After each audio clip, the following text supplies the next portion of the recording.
sa ating lahat, mga nakikinig at nanonood ngayon. Atin naman pag-usapan ang pahayag na God loves those who are poor in spirit. Ay mula sa unang beatitude ni Jesus sa Sermon on the Mount. Blessed are the poor in spirit, for theirs is the kingdom of heaven. Nakasulat sa Mateo chapter 5 verse 3. Bilang Romano Katoliko, ang kahulugan nito ay malalim at makapangyarihan.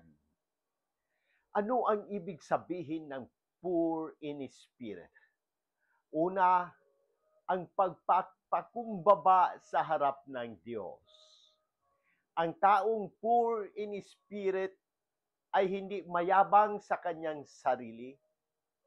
Inaamin niyang siya ay mahina, makasalanan, at lubos na nangangailangan ng awa at biyaya ng Diyos. Hindi siya umaasa sa sariling kabutihan, kundi sa Diyos lamang. Pangalawa, pagkakaroon ng pusong dukha, hindi material, kundi spiritual. Hindi ito tungkol sa kahirapan sa pira, kundi sa kababaang loob sa espiritu. Ang taong ganito ay hindi palalo o mapagmataas sa kanyang pananampalataya. Alam niyang lahat na mayroon siya, kaligtasan, kakayahan, at pagpapala ay galing sa Diyos. Pangatlo, pagtanggap sa Diyos bilang tanging yaman.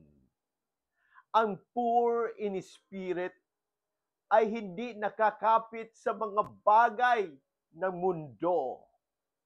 Kayamanan, karangalan, kapangyarihan, kundi sa Diyos lamang. Siya ay malaya sa pagkaalipin sa makamundong bagay. Pang-apat, bukas ang puso sa banal na espiritu. Hindi alam niyang siya ay dukha sa espiritu. Siya ay handang tumanggap, turuan, at hubugin ng Diyos sa pamamagitan ng banal na espiritu. Ano ang kahulugan ng pagmamahal ng Diyos sa kanila?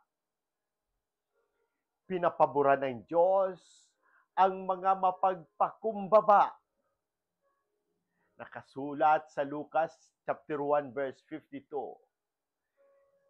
Pinupuno niya ng biyaya ang mga bukas sa kanya, sapagkat ang Diyos ay hindi makakapasok sa pusong puno ng sarili.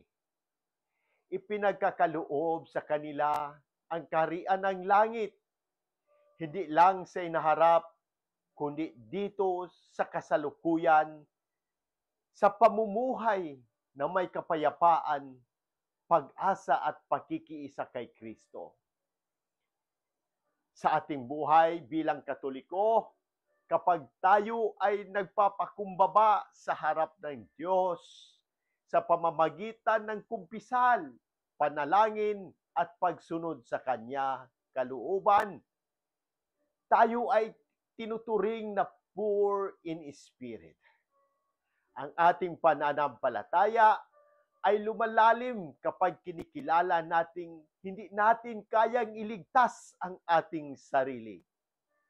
Si Kristo lamang ang ating tagapagligtas. Sa mga sakramento, lalo na sa Eucharistia at kumpisal. Tinuturuan tayong maging dukha sa espiritu.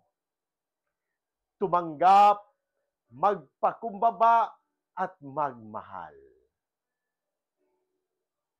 Hanggang dito na lang. Magandang gabi sa ating lahat.